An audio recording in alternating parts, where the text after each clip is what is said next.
Regina y su caso son emblemáticos sobre cómo se derrama la sangre de los periodistas mexicanos en los últimos 20 años. Ha habido 119 asesinatos y sobre todo más ahora que los carteles y el narcotráfico se han adentrado en política, comercio y autoridades.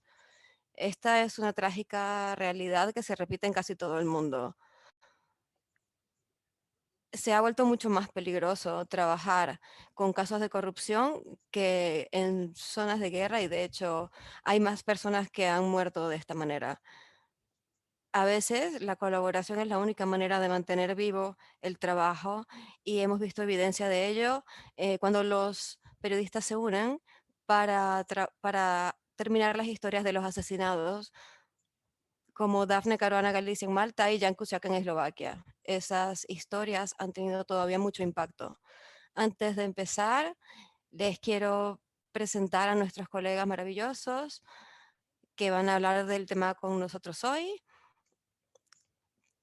Como podrán ver, tenemos también traducción al español y esperamos que las instrucciones sean claras, pero en caso de que no, y necesiten un poco de ayuda, les explico los pasos. Tienen que hacer una selección activa de inglés o español. Entonces, para escuchar el seminario en inglés, elige el icono que está en la mano derecha de la pantalla, la parte inferior, y luego selecciona inglés. Y luego selecciona silenciar audio original. Para escuchar en español, elige el mismo icono del globo y luego selecciona español y luego selecciona silenciar audio original. Me han dicho que es muy importante que no se olviden de ese último paso, silenciar el audio original, para que puedan tener la mejor experiencia posible de este seminario. Ahora quisiera presentarles a los ponentes de hoy. Me complace estar con periodistas tan importantes que han sido parte del proyecto Cartelo. Jorge Carrasco, hola Jorge, es el director de Proceso, la revista política más importante de México, en donde trabajaba Regina Martínez cuando la asesinaron. Carrasco ha trabajado como corresponsal, periodista de investigación y ha trabajado en historias de corrupción y crimen transnacional. Jorge nos va a hablar en español durante el seminario, pero tenemos traductores en inglés o que pueden ayudarnos a traducir. Luego tenemos a Sandhya Ravishankar. Ella es una periodista política y de investigación de Chennai. Es la fundadora y la editora de The Lead, una empresa emergente de periodismo digital. Laurent Richard es un documentalista francés, productor y fundador de Forbidden Stories, una red de periodistas de investigación dedicada a mantener vivas las historias de los periodistas asesinados. Sandrine Rigaud es la editora en jefe de Forbidden Stories y es realizadora de muchos documentales. Ha dirigido muchos largometrajes y ha trabajado como reportera de investigación también. Dana Priest es una reportera de investigación y es un modelo a seguir para muchos reporteros de todo el mundo. Lo ha sido por 30 años en el Washington Post y ha cubierto historias sobre el Pentágono, agencias de inteligencia, operaciones de desinformación y asuntos de veteranos de guerra. En este seminario queremos saber también lo que opina la audiencia y tendremos algo de tiempo para responder a sus preguntas, así que por favor escriban sus preguntas en cualquier idioma porque las vamos a traducir y nuestra colega Hannah Hukugans nos va a acompañar y va a hacer las preguntas que ustedes compartan con nosotros. Así que escriban las preguntas y por último recuerden que vamos a grabar esta sesión para ponerla luego en YouTube. Creo que terminé con todas las cuestiones técnicas, así que vamos a hablar sobre la conversación de turno. Felicitaciones de nuevo por sus logros con Forbidden Stories en su corta vida. Fundaron esta organización hace 3 años con la premisa de que matar al mensajero no mata el mensaje. Este es un modelo de colaboración y quiero saber por qué es tan efectivo. Hola, hola a todos. Para responder a tu pregunta, Forbidden Stories tiene como función continuar el trabajo de los reporteros y tenemos que ver cuáles son el tipo de historias por las que estas personas han sido asesinados, por lo menos en India o en México y en otros países. Los periodistas no son asesinados cuestiones específicas, pueden ser cosas sobre lavado de dinero, pueden ser sobre derechos humanos. Ese es el tipo de investigaciones que son peligrosas, las de corrupción. Y entonces siempre trata sobre crimen y crimen en su ambiente. Entonces, lo primero que hay que hacer es asegurarnos de que las personas tengan acceso a la información importante. Y creemos que podemos defender a los periodistas con otros periodistas, usando el periodismo. Queremos asegurarnos de que nadie pueda silenciar estas historias, por lo menos en Veracruz. Expusimos las historias no solamente en México, sino también en Nairobi, en Nueva York, en París, en todo el mundo. Entonces, creemos que en lo que podemos defender a los periodistas es defendiendo la información que se van a publicar. Cuando las personas piensan en encerrar, en apresar o en matar a los periodistas, es porque quieren silenciar una historia. Y entonces si les demostramos que no pueden tratar de silenciar a la persona, pero que no van a acabar con el mensaje, podemos hacer un buen trabajo y la mejor manera de hacerlo es colaborando. Quería hacerte una pregunta, si es que te parece bien. Hay tantos casos, trágicamente, de ciertos periodistas asesinados, encarcelados alrededor del mundo. Así que, ¿cuál es tu criterio para seleccionar qué red vas a abordar a continuación? Es una excelente pregunta porque definitivamente no podemos continuar todas las historias de todos los periodistas que fueron asesinados, pero cuando tratamos primero ver dónde podemos realmente añadir valor y nueva información. Así que tratamos de pensar, obviamente, como periodistas y ver qué clase de información nueva o nuevas fuentes podemos juntar, qué clase de diferencia podemos marcar. Y tratamos de ver cómo podemos ir al campo a algunos países donde hay demasiadas dificultades para investigar en el campo y tratamos de encontrar todas las veces que podamos trabajar con los representantes locales en una situación. Obviamente, decidir en un proyecto fue bastante obvio al comienzo de Forbidden Stories, porque cuando pensamos el periodismo bajo amenaza, los periodistas bajo amenaza, inmediatamente pensamos en reporteros mexicanos. Y uno de los primeros pasos de esa investigación fue reunirnos con Jorge Conrasco del Processor y pensar en cuál sería el proyecto. Así que tratamos también de ver cómo el caso local puede ser una respuesta global de periodismo para asegurar de que realmente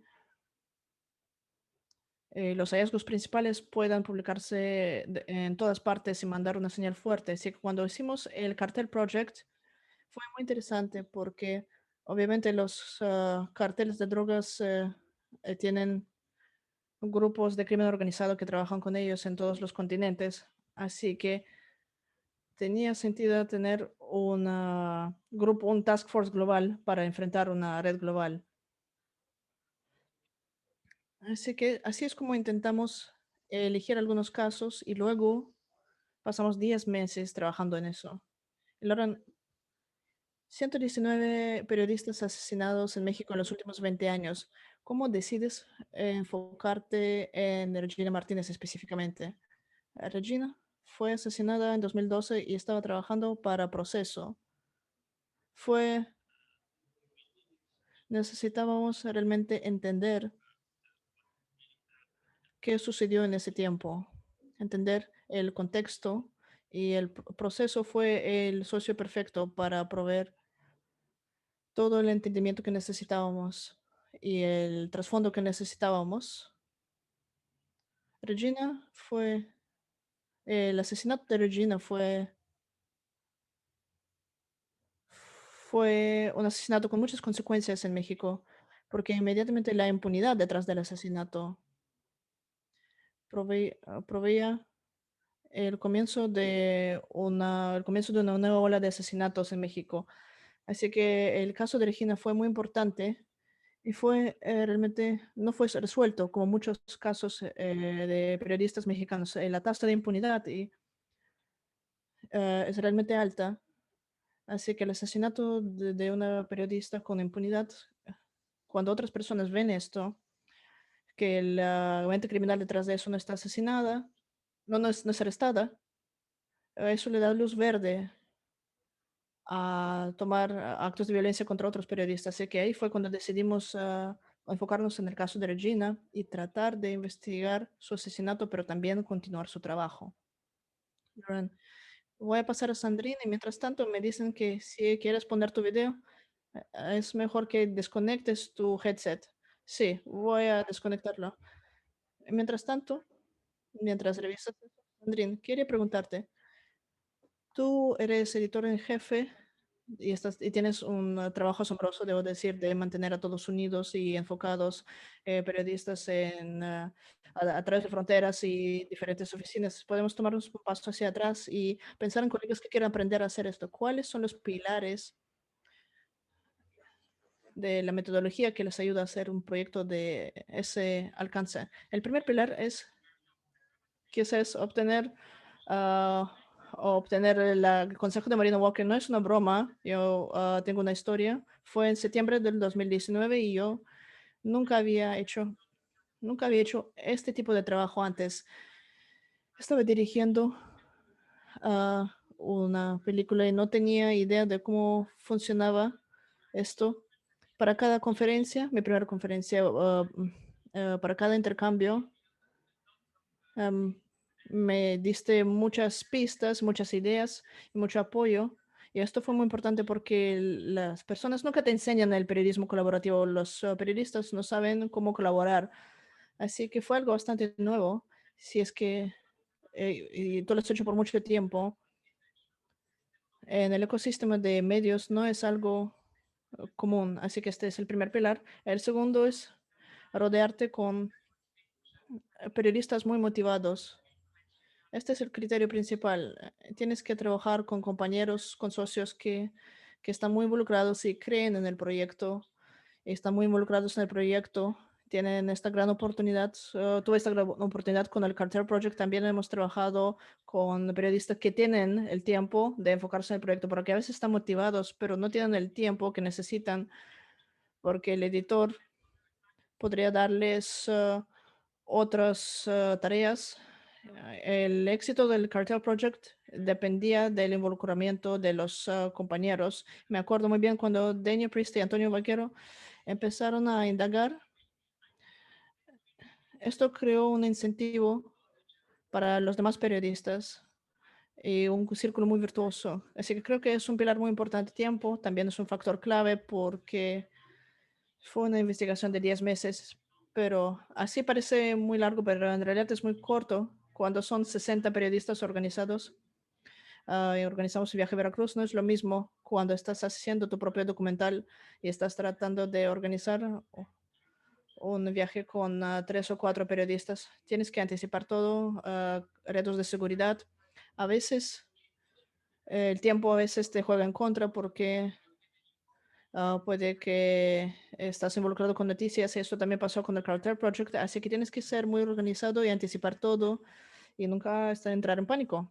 Muchas gracias, Sandri. ¿Cuáles fueron los retos principales que enfrentaron? Hicieron muchos de este trabajo durante la pandemia en el año pasado, aparte de todo lo demás. Así que por favor cuéntenos de los retos y cómo los superaron.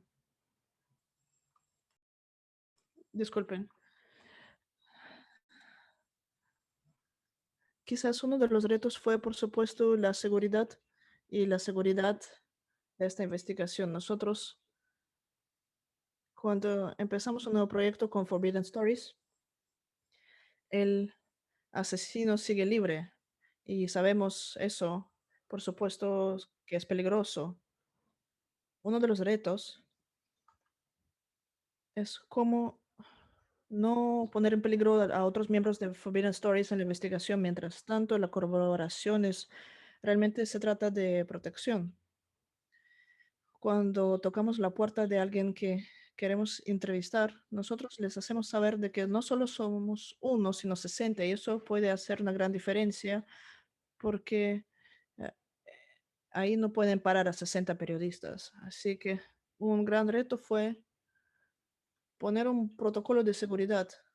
Y la única manera de hacerlo fue aprender de los periodistas mexicanos en el campo. Ellos estarían en el campo después de la publicación, así que tenemos que pensar y tomar en cuenta cómo proteger a las fuentes, cómo proteger a periodistas que se mantienen en el campo y cómo mover como un grupo, cómo actuar rápidamente y bajo el radar. En fin, cómo hacer ruido en otros puntos con otras personas. Así que realmente es una cuestión de estrategias investigativas y comportamiento y es un caso por caso y proyecto por proyecto.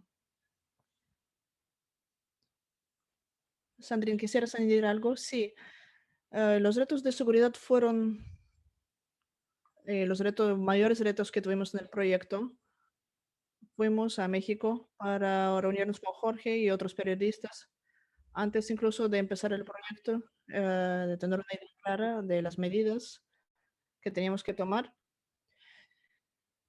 Y como dijiste, el reto, nosotros tuvimos el primer reto en marzo y el mundo paró después de la primera reunión. Nosotros sabíamos cómo iba a seguir, todos estaban enfocados en esta crisis y creo que la posibilidad fue el proyecto, nos tomó tiempo, hasta hace unos meses la gente estaba contenta de volver a historias investigativas y volver a trabajar en esta historia. Y en este caso tuvimos suerte con el tiempo del proyecto. Jorge, trabajaste con Regina Martínez y fuiste el primer periodista que investigó las circunstancias de su muerte y por esto personalmente fuiste amenazado también. Antes que nada, quisiera presentarte un poco más, presentar un poco más a Regina Martínez y su rol en el periodismo mexicano, si pudieras. Jorge, disculpa, tienes que quitarte de silencio, está silenciado. Perdón, perdón. Eh, bueno, ahora mismo estoy trabajando eh, en la revista Proceso, soy director desde el año pasado.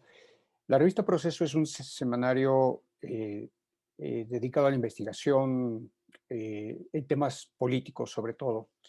Y aquí esto me permite introducir a Regina Martínez, porque Regina era una periodista local en el estado de Veracruz, en el Golfo de México, muy influyente a nivel estatal porque tenía un conocimiento muy profundo de la vida política y social de Veracruz. Y pongo mucho énfasis en la vida política porque Proceso, siendo un semanario político, termina cubriendo muchos asuntos de narcotráfico sin que nosotros no lo hubiéramos propuesto. Es decir, cuando la política y el narcotráfico se mezclaron de manera tan profunda, tan intensa en México, Proceso fue siguiendo los hechos, fue detrás de esta vida política y entonces sin querer nos topamos con esta realidad intensa de combinación de política y narcotráfico. Además de que hubo políticas públicas directas para enfrentar al narcotráfico, como la llamada guerra al narcotráfico, pues también eso implicó que Proceso hiciera una cobertura en terreno muy intensa. Y Regina Martínez jugaba un papel muy importante en esa cobertura. Tenía mucho conocimiento de Veracruz, tenía 20 años cubriendo la vida pública en Veracruz, conocía a los actores políticos, los conocía de mucho tiempo, sabía de sus relaciones y además su trabajo, tenía mucho trabajo en comunidades alejadas, comunidades marginadas, y esto también incomodaba. Sus historias incomodaban no solamente la revelación de la política o de los arreglos políticos en Veracruz, sino también sus trabajos sociales. Eran trabajos muy incómodos porque exhibía. Entonces, se trataba de una periodista sin duda ninguna muy influyente en el estado de Veracruz.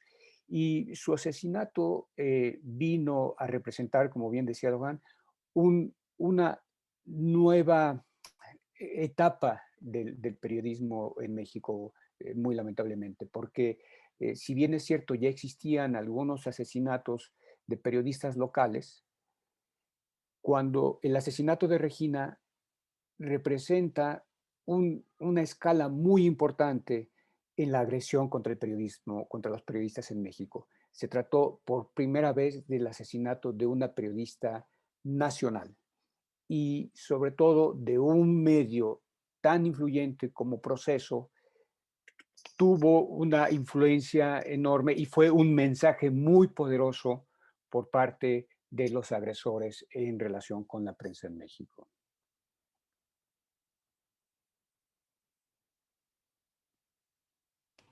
Entonces, básicamente nadie Básicamente quería ningún decir periodista, nada sin importar dónde estuviesen o con quién estuviesen trabajando.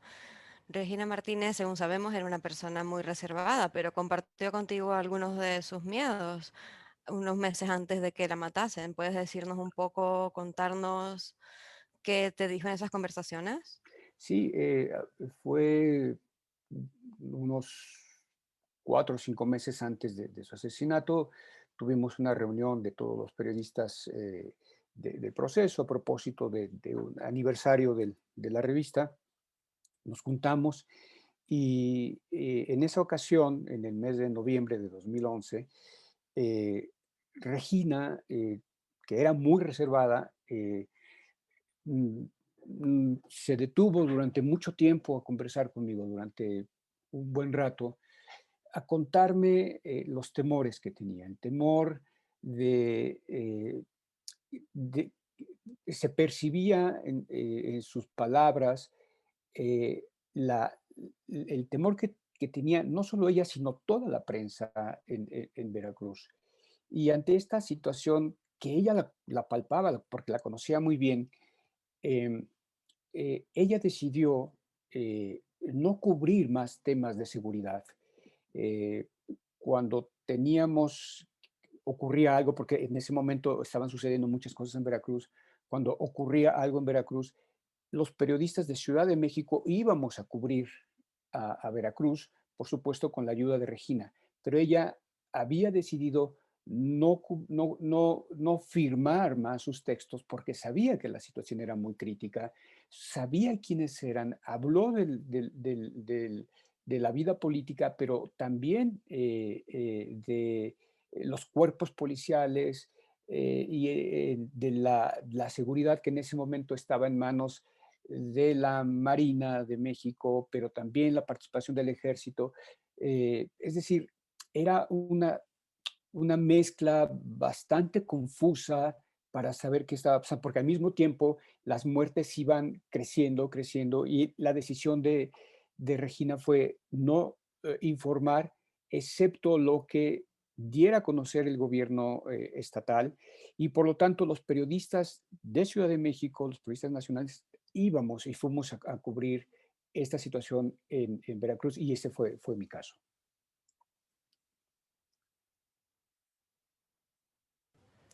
Jorge, ¿y qué ha supuesto para ti personalmente, como colega de Regina, formar parte de este esfuerzo histórico para que se responda a su caso y para asegurar que no se olvide su nombre ni su legado?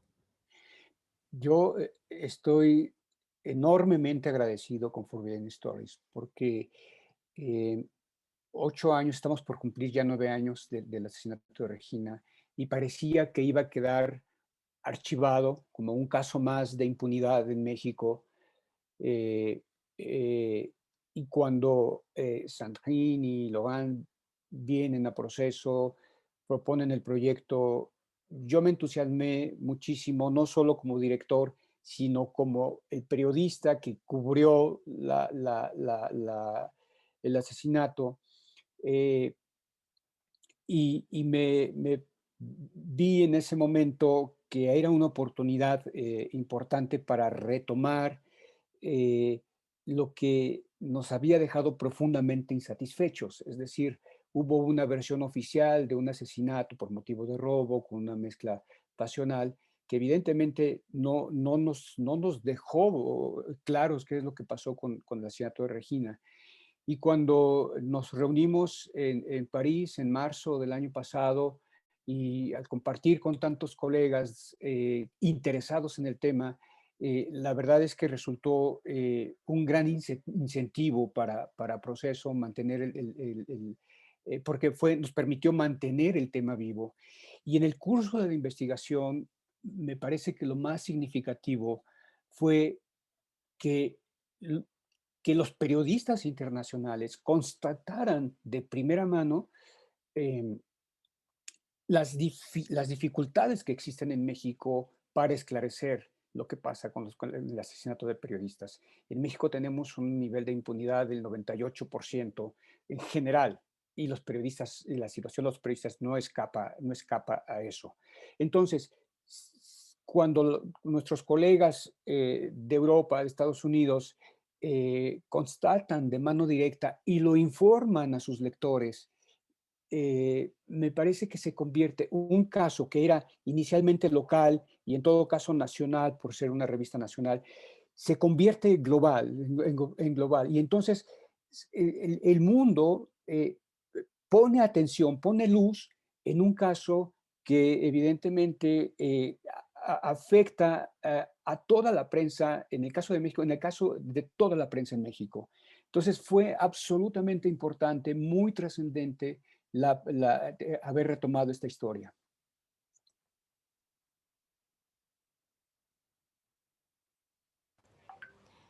Quiero enfocarme en el número que acabas de mencionar, 98% de impunidad en asesinatos de periodistas en México. Eso es increíble. Jorge, hubo un momento muy importante en la investigación cuando algunos de ustedes fueron a una conferencia de prensa con el Manuel López Obrador y le preguntaron sobre este caso. Y en esa conferencia él dijo, yo conocí a Regina muy bien, era una periodista irreprochable y profesional. Y dijo que iba a volver a abrir este caso y que lo iba a volver a investigar. Y tú lo documentaste en tu investigación, que una persona inocente estaba en la cárcel, pero que quien no había respondido. Entonces, ¿qué sucedió desde entonces? ¿Y respondió a hechos de que dijo eso? Eh, No voy a calificar sus palabras. fue, lo que dijo el presidente fue una declaración política, una declaración para la opinión pública, porque hasta ahora, cuando hicimos ese cuestionamiento en el mes de noviembre, si no me equivoco, o en octubre, noviembre, no ha pasado nada. Desde entonces a la fecha no ha pasado nada. Eh, Entendemos que hay de un lado es el Poder Ejecutivo, el presidente, y del otro lado la Fiscalía, pero esta declaración pública no se ha traducido en nada nuevo en la Fiscalía. Es decir, cuando nosotros preguntamos en la Fiscalía qué es lo que había pasado, eh, la respuesta fue absolutamente decepcionante porque nos dijo que pues lo único que tenían era la versión de la investigación local del estado de Veracruz y que no tenían ninguna cosa, ningún elemento nuevo. Y creo que la investigación que hicimos con Forbidden Stories abrió elementos, nuevas brechas por las que la autoridad, por supuesto, podría seguir investigando.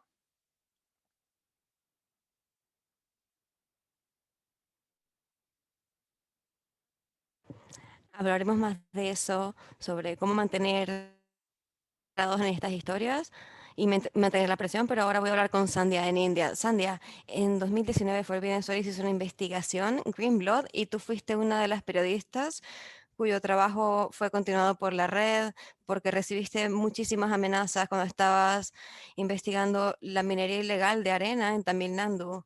Tú eres parte de un equipo que retomó el trabajo de un colega que fue asesinado en un país muy lejano al tuyo. ¿Puedes contarnos un poco sobre cómo fue la experiencia para ti? Realmente sí. Quiero compartir esto con todo el equipo. Cuando lanzamos la investigación del proyecto Cartel juntos, al mismo tiempo, le dije a todo el mundo de periodistas,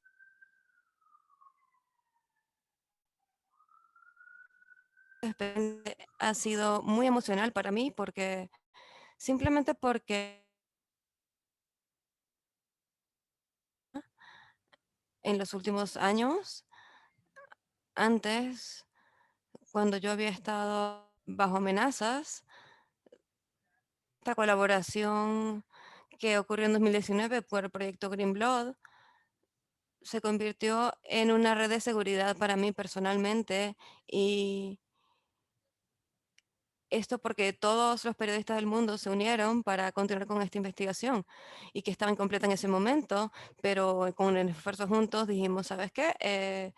Vamos a terminarlo y trabajarás con nosotros y lo vas a lograr. Entonces, 5 años antes del proyecto Green Blood, había mucho silencio de los políticos, de la policía, sobre las amenazas que yo estaba recibiendo y mis quejas, no solo ante la policía, sino entre los tribunales. También se presentó un caso de difamación contra mí y había 2 casos de difamación contra mí entonces, y los oficiales del gobierno querían silenciarme y ellos fingían que el problema no existía. Entonces, a pesar de todo esto, los reportes oficiales del gobierno y de los tribunales, que básicamente muestran todo el poder que tienen, porque había errores muy pequeños en textos, y eso para mí fue lo peor. Lo peor era que podían engañar a la comunidad de periodistas de la India, y entonces cuando se organizaron 25 organizaciones, tal vez el número no es correcto, pero cuando este grupo se unió y, sabes, dijeron, sabes, Sandía, te vamos a cuidar y todo está bien, ya las campañas de difamación que había contra mí, las demandas sobre los errores y continuar con la investigación que yo había hecho hasta ahora, llevarla a una audiencia global. Eso fue de verdad increíble, y yo creo que eso fue de verdad la red de seguridad que tejieron a mi alrededor, y creo que eso me ayuda porque estoy hablando con todos ustedes y pienso que en gran parte se lo debo al hecho de que esta red de colaboración surgió en ese momento y me dijo, bueno, puedes dejar de trabajar, pero no pueden parar el mensaje ni siquiera si te paran a ti. Esa conversación entre Sandrine y tú cuando hablaron contigo debió ser algo increíble, una experiencia única. Sandia, concretamente, ¿cómo ha cambiado tu experiencia como periodista de investigación después de estas investigaciones para los periodistas que nos están escuchando y cuyas historias pudieran ser seguidas por los demás? ¿Qué se puede decir? Yo tendré que decir un poco, contar mi experiencia con Green Blood, por ejemplo, para ilustrar de mi propia experiencia cómo han cambiado las cosas. Para mí como reportera, es que ahora puedo compartir con las personas y no sentir que es competencia. Voy a compartir una presentación en este momento. ¿Pueden ver esto? Ok, todo bien. Entonces, como mencioné antes, hubo 2 demandas de difamación en contra de mí y un poco de acoso. Entonces, sabes, la policía, ellos mismos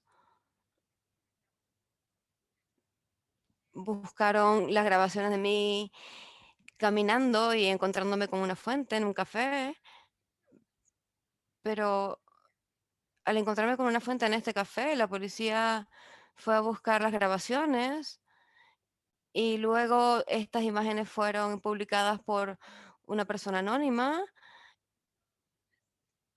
Entonces, esto fue un poco serio y luego algo un poco más alarmante, mi moto que está aquí, junto al carro que está estacionado afuera, se ve que hay dos hombres ahí y esto es afuera de mi casa. Y entonces ellos salen y cortan el, el tubo de combustible y se van. Entonces, de nuevo, yo presenté una denuncia y no pasó nada.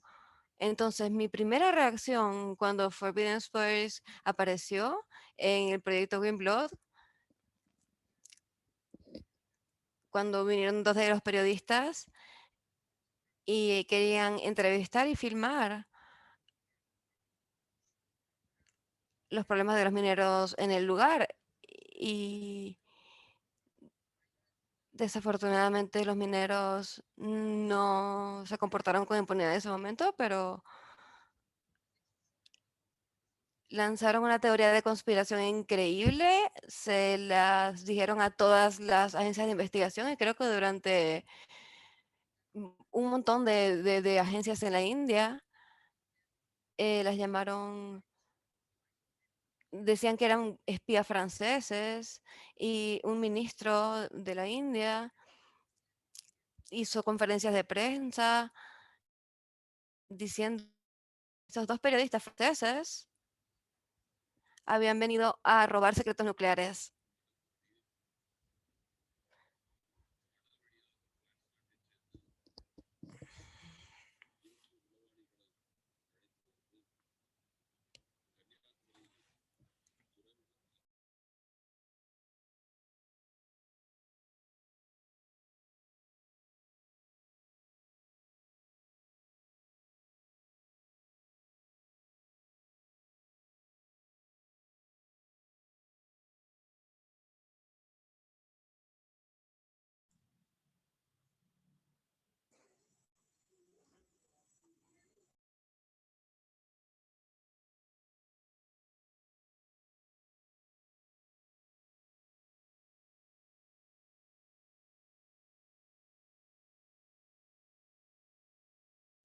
Lo pausé ahí porque, bueno, ya se da la idea.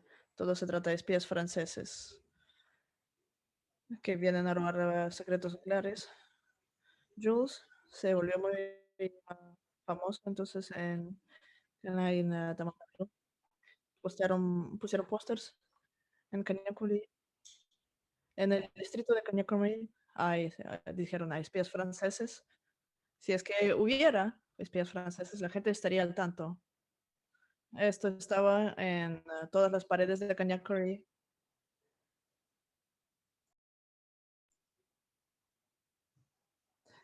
Quemaron efigies.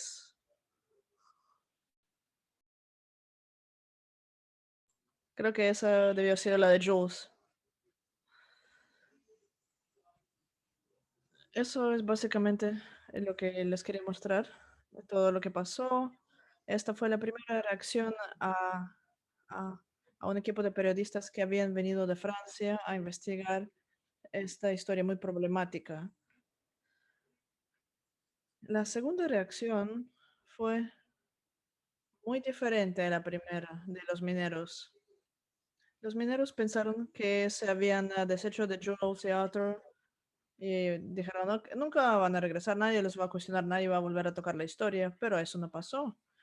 Otro equipo de Forbidden Stories vino y con ellos estaba un reportero de The Guardian. Todo esto tenemos un spycam que vinieron a los mineros y les hicieron preguntas y él dijo, bueno, todos ustedes pertenecen a Sun Television y él estaba furioso, pero no hubo un enfrentamiento violento y creo que esta vez se dieron cuenta que si te metes con un periodista, van a venir otros, así que ¿cuántas personas vas a silenciar? Esto ilustra cómo ha cambiado definitivamente ha cambiado en el campo y estas imágenes fueron bastante perturbantes. Gracias por mostrarlas. Sandia, una pregunta rápida antes de pasar al siguiente ponente. ¿Otros periodistas han experimentado lo mismo que tú? Ah, Forbidden Stories obviamente no puede abordar cada historia que ha sido silenciada. Así que brevemente, ¿cuál es tu consejo a esos periodistas que pueden aprender de Forbidden Stories y aplicar en su propio tiempo? Bueno, definitivamente pienso que los periodistas locales tienen que dejar de lado la competencia profesional y defender a los periodistas bajo amenaza. Siempre habrá fotos exclusivas, audio exclusivo, imágenes exclusivas, pero cuando se trata de investigar historias de interés público, historias que tienen potenciales de exponer a gobernantes o personas que han hecho el mal, es importante que estos periodistas trabajen juntos, siendo una de las razones la red de seguridad con la colaboración, pero la otra es razones utilizar los recursos de mutuamente los contactos, juntar tanta información como es posible y asegurarse de que todo está documentado, de que nuestro trabajo está documentado y de que no quede espacio para que cuestionen nuestro trabajo y evitar el peligro. La solidaridad de periodistas es algo que no se hubiera podido imaginar hace unos años.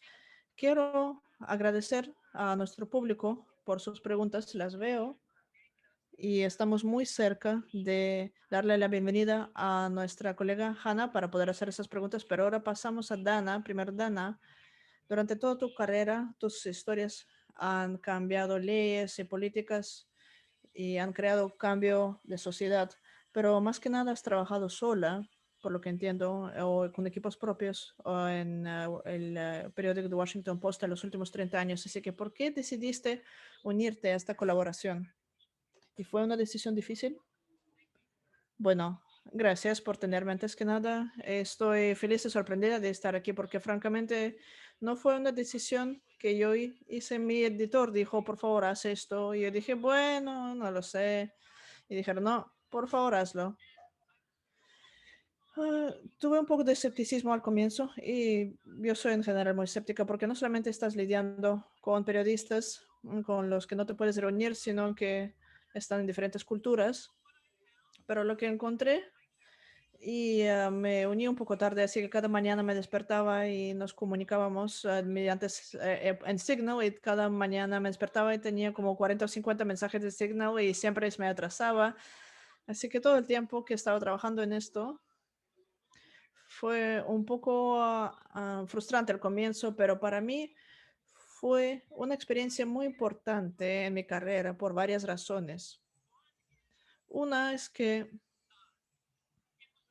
fue, aprendí mucho. Aprendí de Sandrine. Sandrine es una persona muy organizada y esta es la única manera en la que yo creo que puedes manejar a un grupo que es así de grande. Y lo que Forbidden Stories hizo fue que fue tan útil, fue hacer una página wiki como una escaleta de libro y lo completaron con mucha información de otros periodistas, así que todos teníamos acceso al reportaje de los demás. Y esto se volvió crítico cuando por fin descubrimos que lo que queremos, cómo queremos contar la historia del trabajo de Regina. Contamos su historia, pero realmente queremos contar el contexto en el que ella fue asesinada, que básicamente fueron ah, estos gobernadores corruptos sucesivos que manejaban en el estado de Veracruz junto con la policía y el cartel. Así que su historia fue realmente de la historia del desastre mexicano, como lo es ahora. Cada uno de nosotros en particular, les daré un par de ejemplos. Yo pude conseguir al FBI y al DEA a que participaron un poco, pero también a algunos agentes anteriormente de FBI, embajadores de Estados Unidos, así que pude contribuir a algunas cosas que ellos sabían sus perspectivas, pero luego teníamos, por ejemplo, periodistas en España que realmente encontraron información interesante que nadie sabía antes sobre uno de los gobernadores que nunca se le había acusado de ningún crimen, pero es muy corrupto y tenía operaciones de lavado de dinero en España. Y por supuesto, los periodistas, el periodista mexicano que pudo conseguir al defensor, el que evocaba este caso, que habló con las autoridades locales, que lograron por primera vez hablar una profundidad sobre las fallas en esta investigación. Así que al compartir toda esta información entre nosotros y poder mantenernos muy fluidos, aunque hayamos tenido muy buena organización, nos permitió comunicarnos a través de diferentes canales con diferentes compañeros que encontrábamos cosas que nosotros no teníamos acceso a estas. Por ejemplo, Antonio en España, me estoy olvidando el apellido, pero él y yo hablamos mucho sobre las operaciones de lavado de dinero en España. Así que yo pude tomar su información y ir con mis fuentes en el gobierno que permitió confirmar que sí, había una operación y el gobierno estadounidense estaba muy interesado. Esto pasó hace un tiempo. No estaba cerrada, seguía abierta. El elemento al día de hoy, su asesinato fue en 2012, pero estos crímenes que los cometió la gente que permitió que el ambiente en el que ella vivía, eh, esto permitió que eventualmente la asesinaran con impunidad. Estas personas estaban operando y no se hizo justicia en uno de estos casos, así que lo sacaron a colación. Pero la otra cosa es que aprendí nuevamente cómo los periodistas en Europa y en Estados Unidos tienen una protección particular que los periodistas en otros países no tienen. Cuando ingresamos a una historia, nosotros tenemos una especie de chaleco antibalas que los colegas en estos países no tienen. Y no quiero decir de que dependen de nosotros, pero creo que es una obligación que nosotros tenemos de darle vida a estas historias, lo cual crea una pregunta separada. Así que en el fondo yo pensaba al comenzar esto, ¿cómo Washington Post puede dedicarle espacio a esta historia cuando alrededor de nosotros en Washington, D.C. hay una crisis? Hay una crisis con nuestra presidencia, con la Constitución. ¿Cómo voy a hacer que presten atención? Y yo creo que como resultado de poder profundizar nuestro reportaje, compartir nuestro reportaje con nuestros colegas y luego al hacer el argumento de que hay 30, 40 publicaciones alrededor del mundo que van a publicar esto al mismo tiempo, yo creo que esto creó una carrera entre nuestros editores que luego tenían que venderlo a los editores top y que pudieron hacerlo porque habíamos invertido mucho tiempo y energía, pero también lo habían hecho todos los demás. Así que el resultado fue una historia de primera página en el Post, pero al mismo tiempo una historia de primera plana alrededor del mundo en muchos idiomas diferentes. Y yo creo que esto también hizo que nuestros editores fueran más abiertos a hacer más de esto. Y voy a terminar diciendo que fundamentalmente este problema de matar periodistas no es nuevo, pero ciertamente es más intenso de lo que jamás lo ha sido y creo que hemos buscado maneras de contar una historia que podría interesar a nuestros lectores, pero va más allá de hablar sobre la personalidad del reportero. Y pienso que Laurent y Sandrine encontraron la manera de hacerlo, lo cual no se trata sobre los reporteros, es sobre la historia, sobre la corrupción que está matando en estos países y que no se va a detener a menos que alguien continúe contando estas historias. Así que espero para mí que yo pueda ser una parte de esto nuevamente y espero sus preguntas. Muchas gracias, Dana. das un buen caso para la colaboración, que no es solamente una idea romántica, que nosotros lo hacemos porque queremos ser buenos el uno con el otro, sino lo hacemos por el bien de la historia y en el proceso protegemos a nuestros colegas en nuestros países. Una pregunta rápida. Algunos periodistas, en tu caso, tu editor vino y dijo si querías ser parte, pero hay periodistas que van a sus editores y dicen, yo quiero ser parte de eso, quiero unirme a esta colaboración. Y esta falta de confianza o este escepticismo por parte de editores suena complicado, suena arriesgado, suena que va a demorar. Así que, ¿qué consejo les darías a estos periodistas? ¿Cómo pueden dar un buen caso, especialmente los que trabajan en medios formales, de que cómo pueden argumentar que pueden ser parte de esta investigación? Es un poco de presión social cuando digo que Laurent y los periódicos principales en España, por ejemplo, participaban en esto. Esto me ofreció más razones para poder participar. Y debo creer de que es verdad en México también y en India, donde tener un colectivo atrás tuyo y tú siendo parte del mismo es importante. Pero por el otro lado, también pienso, yo tuve que decirle a mi editor, esto no es una colección de personas. No quiero decir que solamente trabajó en organizaciones sin fines de lucro. Cada una de estas personas son periodistas serios con un récord profesional.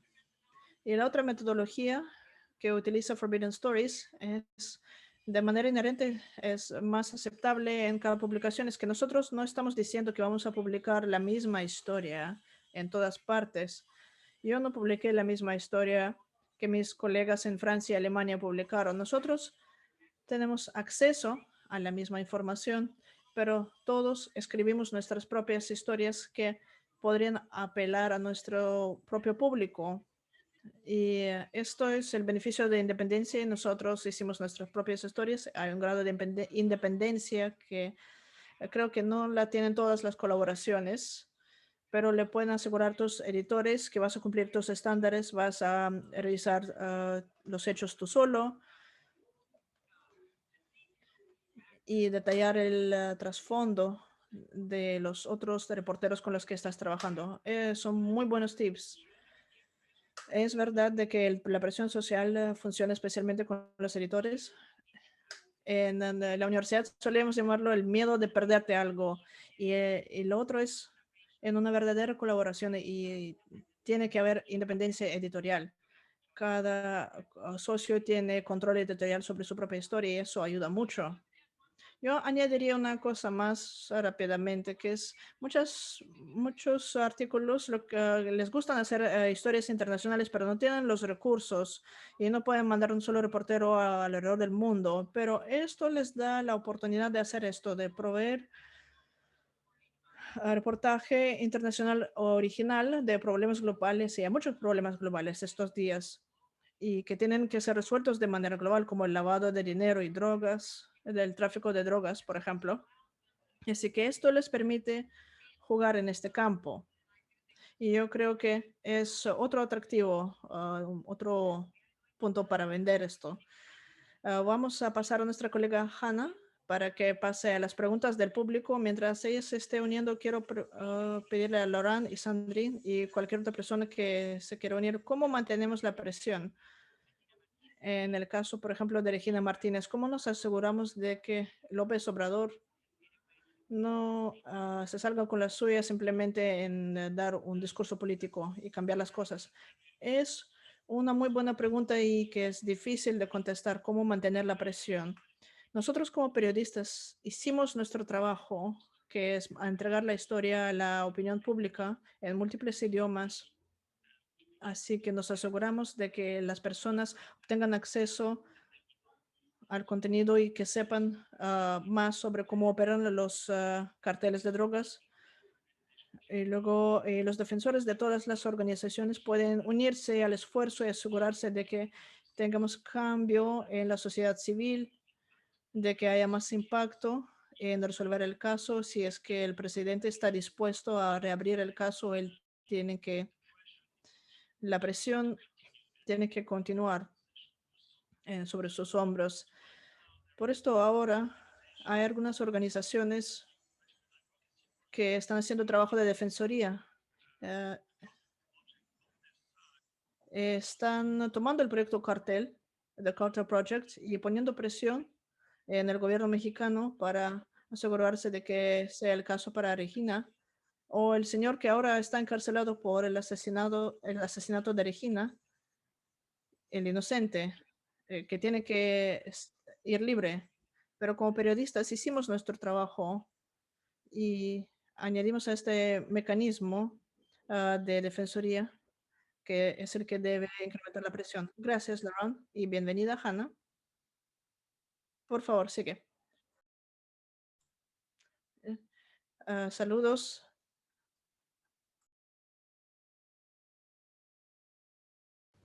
Pero una de las preguntas de la audiencia fue, ¿cómo colaboran los periodistas? ¿Ustedes qué dirían que son sus dificultades más grandes y cómo las resuelven? Y tal vez podrías ayudarnos, Sandia. Bueno, sí, lo primero que hice al colaborar yo en una de estas historias teníamos muchísimas complicaciones. Muchas de ellas eran de seguridad y riesgos, pero sí, en retrospectiva, creo que esa experiencia nos enseñó cómo hacer las cosas de una forma más segura, cómo asegurarnos de que nadie se mete en problemas, pero no esperábamos tener una respuesta tan buena de los mineros y fue algo que de verdad nos hizo aprender muchas cosas. Un problema grande fue las zonas horarias. Es muy frustrante porque puede que estás escribiendo en un momento y quieres discutir algo con alguien y esa persona está durmiendo y eso estresa muchísimo, pero de verdad, bueno, no recuerdo, nunca tuvimos muchos problemas porque había una persona que estaba siempre en contacto del equipo de Forbidden Stories y si necesitábamos hablar con un periodista en México o si yo tenía una pregunta para Dana, por ejemplo, yo me comunicaba con esta persona de Forbidden Stories y esa persona se encargaba de ponernos en contacto. Entonces, creo que de verdad hicieron las cosas muy bien. No tuvimos muchísimos problemas, en mi opinión.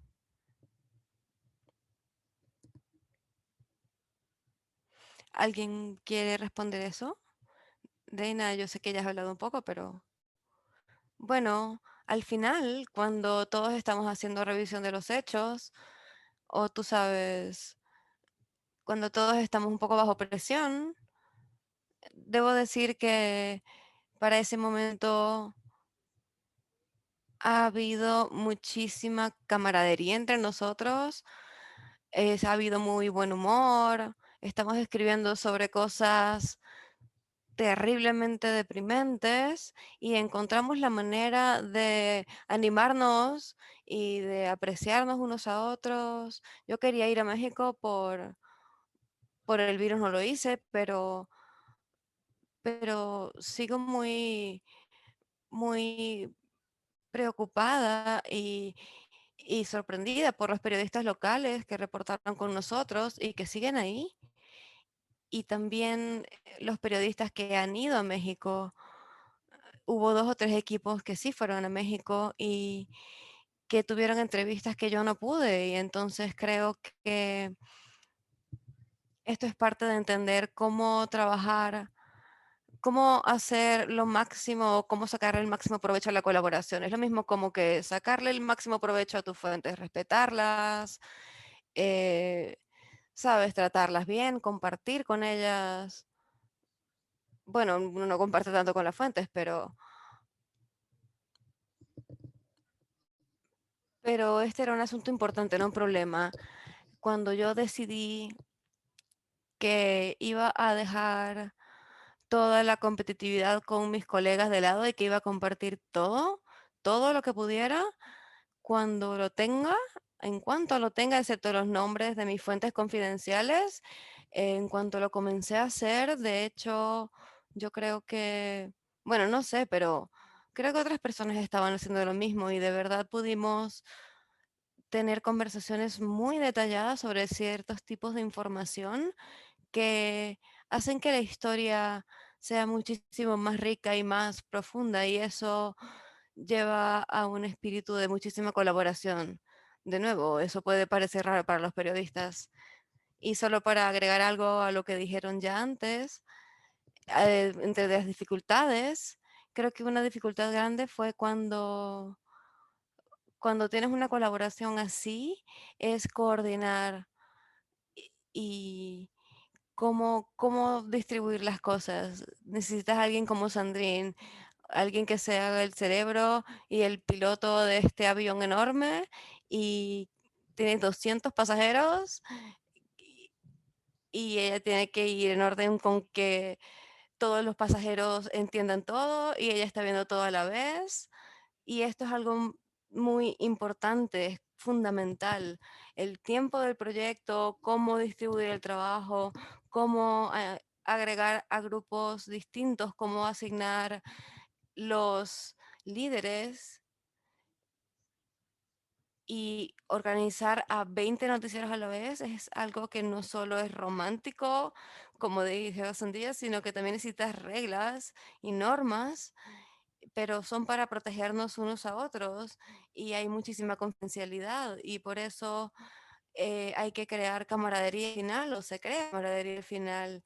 No es tan fácil, no solo es romanticismo, sino que hay que olvidarse del ego, y todos tenemos un poco de ego, pero al final es una experiencia humana fantástica de aprender de unos de otros y de todos los miembros del grupo. Es, en efecto, un asunto de confianza. Sí hay problemas de, primero, es un tema de conocernos, o sea, de saber quiénes somos. Al principio, cada quien va trabajando de manera distinta, pero sí, en efecto, la coordinación es fundamental. Es el gran eje. Por ejemplo, la creación de grupos específicos de trabajo ayudó muchísimo. Y en el caso de proceso, por ejemplo, a mí me permitió distribuir los temas con distintos colegas, porque algo muy importante en el caso del proceso es que pudimos trabajar con nuestros corresponsales en Washington, en España, en algunos colaboradores de distintos estados del país, algunos periodistas locales, es decir, y cada uno estaba participando en distintos grupos. Entonces, es un asunto de coordinación, de conocer y respetar las formas de trabajo de los demás, pero al final se produce una dinámica muy interesante en donde todo el mundo respeta el trabajo de los otros. Es decir, puedes estar en desacuerdo con un enfoque que se están dando, y entonces, por ejemplo, en el caso de nosotros, que estamos directamente en la historia, puede que tengas reservas, pero las hablas, las discutes mucho.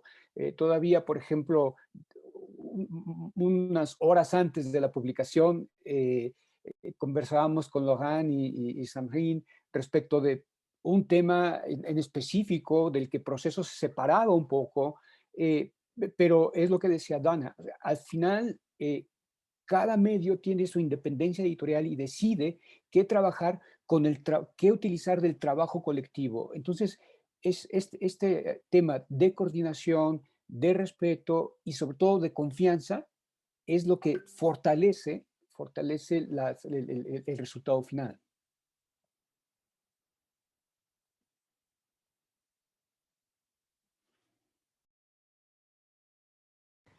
Muchas gracias. Muchas gracias por los cumplidos, por mi visión, de verdad lo aprecio. Hay otra cosa que quería decir, hay que ser muy organizados cuando estás con un grupo de 60 periodistas y hay que actualizarnos todos los días, hay que marcar todo para que sea más fácil. Y lo otro, en mi posición, era proyectar todo, pero no soy la editora de nadie ni de ninguna sección, entonces todo funciona con una gestión positiva. El espíritu del grupo era de verdad maravilloso, pero creo que la colaboración es algo, la única palabra para este tipo de administración y para crear ese tipo de fortaleza en el grupo es simplemente que la gente confíe en los unos en los otros y que estén de acuerdo y que quieran estar en el proyecto. Tengo algo más. Yo decidí que también iba a compartir mis borradores, que es algo que yo no había pensado hacer porque no pensaba hacerlo hasta que lo vi que lo habían hecho y luego me pareció que era ventajoso para todos, que tenemos diferentes perspectivas y que nos podemos beneficiar de que haya más similaridades en nuestros productos finales o no, y puede que tengamos algunas diferencias en cuanto a los análisis de los hechos. Y pensé que, bueno, que si yo le daba a todo el mundo la oportunidad de ver mi borrador, o sea, díganme lo que quieran y pueden parafrasear cualquier cosa que les guste. Otras personas comenzaron a compartir lo suyo y luego uno de los escritores, de los periodistas, de estos periodistas maravillosos de Forbidden Stories, tenía un final precioso en su historia que la unía a la desaparición de personas hoy en día en México y cómo México no ha podido hacer nada sobre estas desapariciones que han tenido un papel muy importante investigando Regina y al final lo llevó al presente.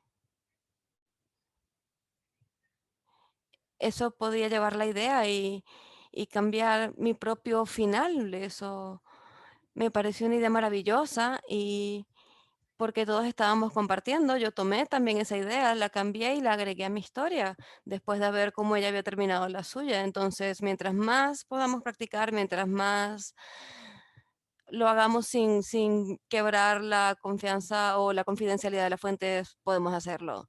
Creo que en lugares así, tener confianza unos en otros es algo fundamental, que todo el mundo se sienta a gusto compartiendo con su información. Es esta virtud de la que estoy hablando, que cambia completamente la experiencia de la colaboración. Sí, muchas gracias a todos por compartir. Tengo una pregunta para Jorge. ¿Cuáles son tus recomendaciones para los periodistas de América Latina, en países de América Latina, que tal vez tienen investigaciones de corrupción y de crimen organizado? ¿Qué les recomiendas en cuanto a seguridad en sus investigaciones?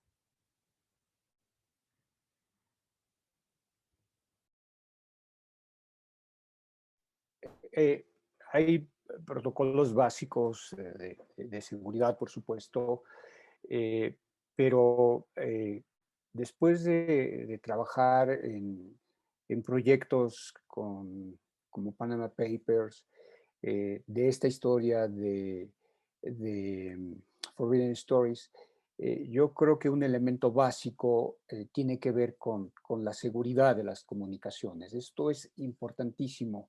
En este caso, Forbidden Stories, advertimos, pues muy lamentablemente, también tuve que separarme de algunos grupos, bueno, de los grupos inicialmente se habían formado porque yo estaba intervenido. Entonces, el trabajo que hizo Forbidden Stories para, primero, garantizar la seguridad de las comunicaciones es fundamental. Y esto me lleva, o va implícito el tema de la colaboración. Yo creo que está clarísimo que un solo medio por sí mismo no puede llevar estos trabajos, porque estamos ante un fenómeno que por naturaleza es global, transnacional. Cualquier operación que implique uno, dos o más países, lo que podamos hacer nosotros como periodistas a nivel local se queda muy reducido. Entonces, la búsqueda de socios, tal vez no, a lo mejor no con un gran paraguas como puede ser Forbidden Stories u otra organización, yo creo que sí, la búsqueda de colaboración internacional es importantísima y es de alguna manera también un seguro que nos permite llevar mejor las investigaciones, es decir, garantizas más información, mejor calidad de información y al mismo tiempo estás eh, ampliando tu paraguas de protección. Entonces, sí, yo sí lo digo de manera importante, la seguridad de las comunicaciones es muy importante y buscar socios internacionales es el otro factor importantísimo.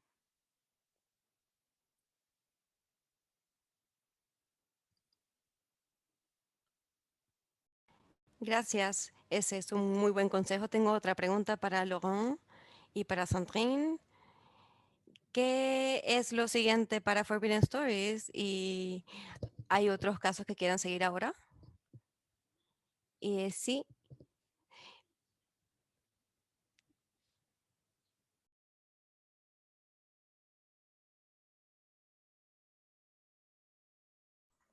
Para contestar a esto sería decir lo mismo, de continuar el trabajo de reporteros asesinados y expandir la red, que es, Sandra mencionó que al comienzo fue muy importante crear esa conexión entre periodistas que están bajo amenaza todos los días, ya sea en Londres, en Nueva York o en París. Ellos no estaban bajo amenaza, por ejemplo. Y crear esta red global de periodistas.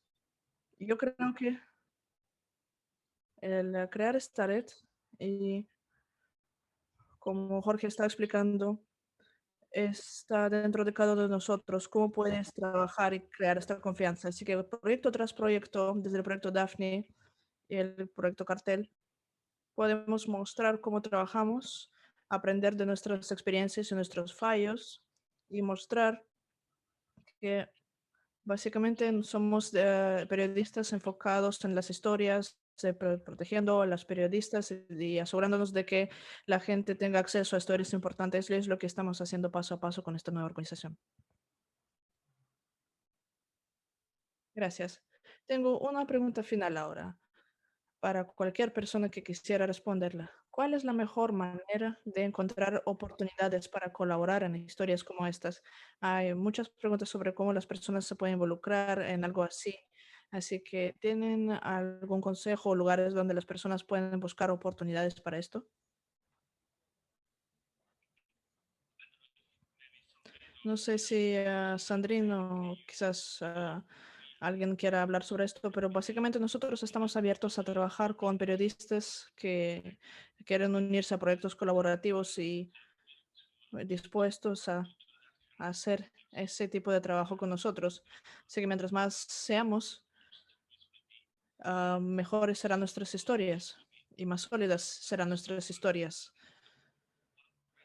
Es algo genial sobre la colaboración, es que entre toda la información tienes 60 personas que están revisando los hechos. Eso es genial.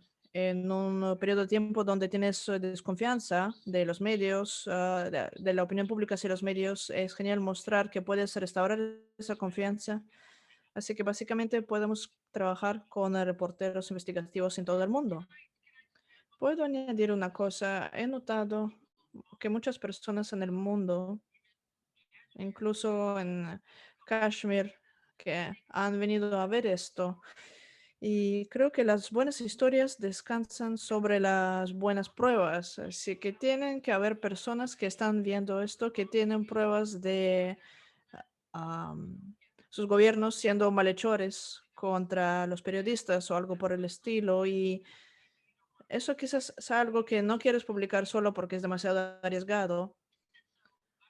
Así que yo me imaginaría que no es solo decirle a Forbidden Stories que estás interesado, sino que ofrecer evidencias de una buena historia probablemente va a atraer más atención, como debería. Así que parece que no hay un límite al número de colaboraciones mientras tengamos 5 Sandrines y 5 Larants y continuamos mejorando. Pero la parte difícil es la información en sí, así que mientras tengamos información única, si tienen información única de la cual quieren hablar con ellos, así, yo creo que eso sería algo sabio de su parte. Es un buen punto, Dana. Sandrine, ¿cuál sería la mejor manera para un periodista, especialmente un periodista que está bajo amenaza, de comunicarse con Forbidden Stories? Tenemos un procedimiento en nuestra página web para un periodista que quiere comunicarse de una manera segura, así que recomiendo que los periodistas que quieren asegurarse de que su comunicación llegue y por supuesto que pueden ser contactados a través de nuestro sitio web o maneras más abiertas.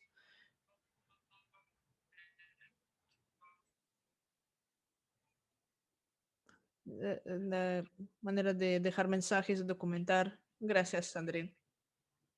Mientras éramos, si alguno de ustedes pudiera compartir ese enlace a esa parte de su sitio web para que las personas en el chat lo puedan ver.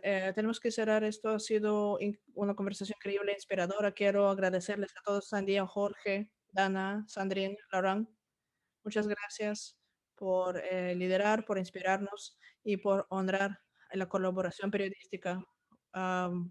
Más poder a ustedes y a Forbidden Stories, a la GIGN, la red de periodismo investigativo global. Muchas gracias por organizarnos. Por favor, vean la página web de gign.org para más tips, herramientas y recursos. También pueden hacer una donación y este dinero irá a apoyar periodismo investigativo alrededor del mundo. También quiero invitarlos el jueves 25 de febrero al siguiente webinar y será en investigar la derecha extrema. Otro tema muy importante. Así que muchas gracias a todos por acompañarnos y será continuado el febrero 25. Gracias. Gracias. Chao.